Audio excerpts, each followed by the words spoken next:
Bagi kebanyakan orang tua dan anak-anak, menyeberang jalan atau mengejar angkutan umum dan bis sekolah mungkin adalah bagian yang paling beresiko dari aktivitas berangkat sekolah. Bahkan ada juga sebagian anak-anak yang hidupnya lebih beruntung yang masih dapat berangkat ke sekolah dengan diantar menggunakan kendaraan pribadi sambil melawan rasa kantuknya untuk bangun pagi-pagi. Namun itu semua belum seberapa dibandingkan perjuangan anak-anak ini yang bersemangat sekolah tinggi dengan mengabaikan resiko nyawa. Dan berikut On The Spot telah merangkumnya dalam 7 perjuangan anak sekolah yang mengharukan.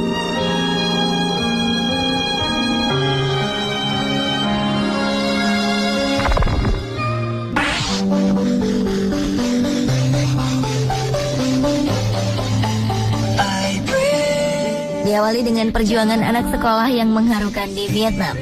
Dalam kondisi normal, Sungai Nam Po yang menjadi sumber kehidupan masyarakat setempat biasanya mudah diseberangi dengan cara berjalan kaki karena airnya hanya setinggi sekitar 60 cm. Namun ketika air sungai naik dan arusnya deras, permukaan sungai bisa mencapai setinggi 1,5 meter.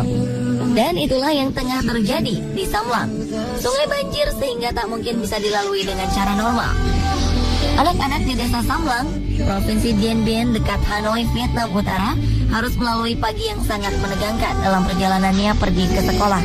Jalan yang biasa mereka lalui untuk ke sekolah banjir akibat kiriman hujan musiman. Tak tega melihat anak-anak gagal ke sekolah, seorang ayah akhirnya menemukan cara agar anak-anaknya bisa sampai di sekolah dengan selamat dan tidak basah kuyup. Ayah ini membawa kantong plastik besar dan setiap anak harus masuk di dalamnya. Kemudian pria tersebut akan berenang mengarungi derasnya aliran air untuk mengantar si anak ke seberang jalan menuju sekolahnya. Pengabdian yang sangat luar biasa ini direkam oleh guru mereka, Tong Timin. Pria tersebut memegang kantong plastik dengan satu tangan, kemudian tangan lainnya ia gunakan untuk berenang. Padahal arus air sangat deras. Sesampainya di tepi sungai, barulah ikatan plastik dilepas. Sungguh malah, kehidupan masyarakat di sekitar sungai ini tidak ada jembatan yang dibangun khusus agar kuat menahan derasnya terjangan banjir. Setiap kali musim banjir tiba, ternyata warga di desa itu pun menyeberang dengan cara tersebut agar anaknya bisa sampai di sekolah tanpa pakaian seragamnya basah.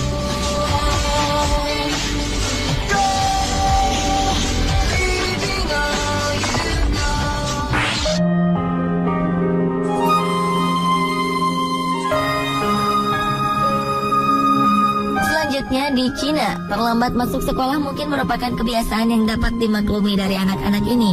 Betapa tidak, mereka harus menyeberangi sebuah lembah yang sangat luas dengan menggunakan kereta kabel buatan warga untuk sampai ke sekolah mereka. Anak-anak ini tinggal di desa Dechun di Provinsi Guizhou, Cina bagian barat daya. Mereka bersedia mengambil resiko setiap hari hanya demi menimba ilmu. Yang lebih mengejutkan lagi, ternyata kendaraan yang penuh bahaya ini merupakan sebuah kemajuan bagi anak-anak tersebut. Karena sebelumnya mereka harus berjalan kaki yang memakan waktu sekitar 5 jam. Keadaan ini baru berubah pada tahun 2002 ketika seorang warga setempat bernama Hui Defang membangun sebuah jalur lintas kabel yang sederhana. Sangat jauh perjalanan yang ditempuh anak-anak ini setiap hari untuk pulang pergi ke sekolah.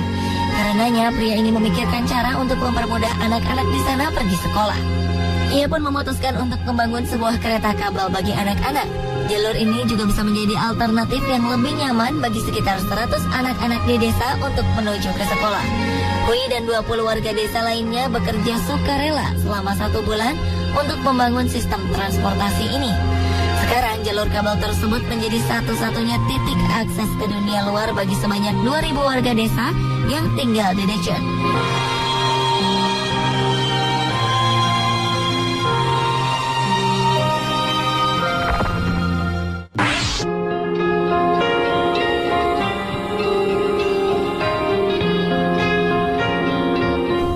Halnya dengan perjuangan anak sekolah di Meksiko. Di sana ada keledai sederhana yang sangat membantu anak sekolah di Guanajuato, Meksiko. Pasalnya, transportasi umum di pedesaan Manuel Doblado sangat buruk dan banyak anak harus berjalan sekitar 5 km ke sekolah. Pemerintah daerah menyumbangkan 26 keledai ke kota Olla de Agua untuk membawa anak-anak ke sekolah tepat waktu. Seorang siswa sekolah dasar bernama Mariana Vargas kini pergi ke sekolah dengan keledai bernama Filemon. Gadis cilik ini mengaku bila biasanya ia ke sekolah dengan berjalan kaki dan tidak ke sekolah saat turun hujan serta cuaca dingin. Kini ia bisa lebih cepat sampai ke sekolah dengan menunggangi keledainya. Ayah Mariana memberikan keledai ini sebagai alat transportasi murah untuk ke sekolah agar putrinya tidak merasa lelah karena perjalanan panjang.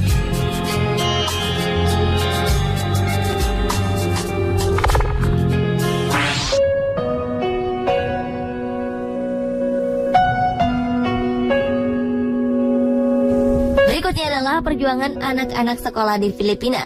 Siswa sekolah dasar di sebuah desa terpencil di Provinsi Rizal di timur ibu kota Manila berangkat ke sekolah dengan menggunakan ban dalam yang dipompa untuk menyeberangi sungai menuju sekolah. Bahkan mereka tak jarang bolos dan mengunjungi rumah kerabat jika tiba-tiba sungai banjir akibat guyuran hujan deras.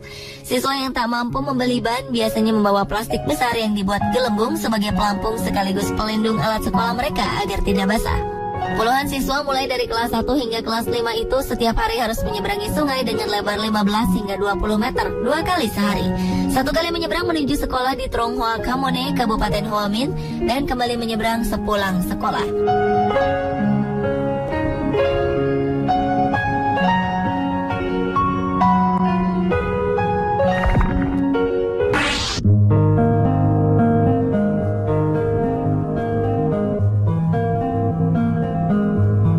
Masih dengan perjuangan anak-anak sekolah di Cina.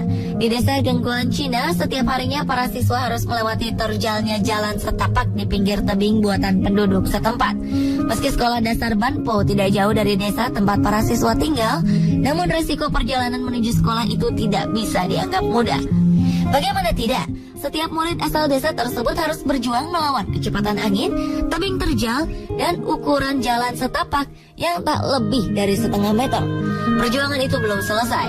Terlebih mereka harus merapatkan badan ke tebing gunung ketika dari arah berlawanan ada pengguna jalan.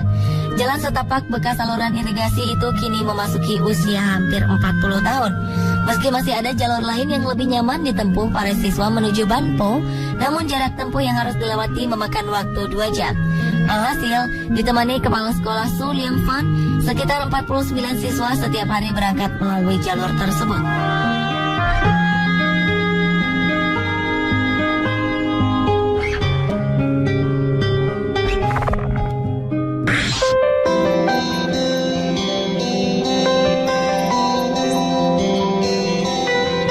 Perjuangan anak-anak untuk bersekolah tak hanya terkendala dengan sulitnya transportasi. Namun di beberapa daerah pedesaan di Provinsi Hubei, Tiongkok, meja dan kursi untuk kegiatan belajar mengajar tidak disediakan. Bahkan siswa membawa sendiri perabotan ke sekolah, meskipun kadang-kadang ada bantuan dari kakak, adik, atau kakek. Ada lebih dari 5.000 siswa sekolah dasar dan menengah di kota Shunhei, tapi pemerintah hanya memberikan 2.000 meja. 3.000 anak lainnya harus membawa meja sendiri dari rumah. Seorang murid berumur 5 tahun menggunakan meja dan kursi milik ayahnya yang juga pernah menggunakannya saat masih duduk di sekolah dasar pada 20 tahun yang lalu. Selain tak menyediakan meja dan kursi, gedung sekolah di sana pun sudah sangat tua dan bangunan sudah mulai bobrok. Di beberapa daerah bahkan tak ada uang untuk membayar guru. Banyak orang tua di Shunhei khawatir harus mencarikan meja untuk anak-anak mereka.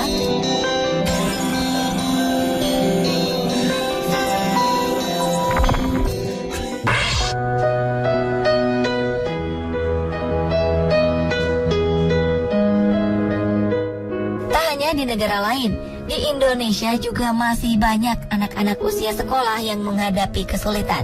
Tak hanya masalah biaya, namun juga fasilitas jalan yang tak memadai untuk menuju ke sekolah yang berjarak ratusan kilometer dari tempat tinggal mereka. Seperti yang dihadapi para siswa di wilayah Garut, Jawa Barat ini. Meski kaki terasa berat melangkah karena terhalang arus sungai, para siswa ini tetap bersemangat menyeberang. Banjir bandang pun dapat tiba-tiba saja menghanyutkan tubuh mungil mereka. Namun ratusan siswa di Garut Selatan ini harus menantang maut saat menuju ke sekolah. Untuk menuntut ilmu, mereka harus mengarungi derasnya arus sungai Cibaluk sebelum tiba di sekolah.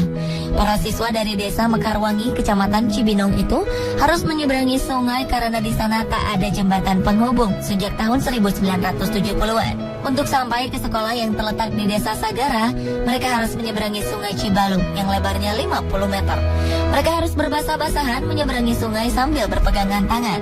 Batu-batu kali yang licin pun menjadi titian bagi anak-anak itu sambil berusaha menghindari cipratan air agar tak mengenai tas dan seragam sekolah.